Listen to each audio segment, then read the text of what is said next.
கடந்த நாடாளுமன்ற தேர்தல் 2024 அப்போ திமுக வந்து 40க்கு 40 ஜெயிச்சிச்சு. திமுக தொண்டர் வந்து 40-40 ஜெயிச்சுட்டு வந்தீங்கன்னா அழுவாதீங்களா அப்படின்னு சொல்லி மீம்ஸ் போட்டிருந்தாங்க.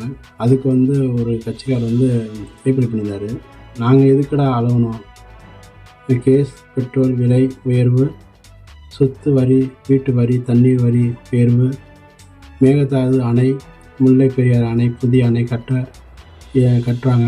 அடுத்து வந்து இளைஞர் கஞ்சா அடிமை, போதை மருந்து, ஊசி சர்வசாதாரணமாக கிடைக்கிது, ஓட்டை உடசல் பேருந்து பயணம், இதுக்கெல்லாம் நாங்கள் எதுக்கு அழகணும்? திமுகவுக்கு ஓட்டு போட்ட மக்கள் தான் திமுகவுக்கு எதுக்கடா ஓட்டு போட்டோம்னு மக்கள் தானே இனிமேல் அழணும் அப்படின்னு சொல்லி ரஜினி சிரித்த மாதிரி ஒரு வீடியோ.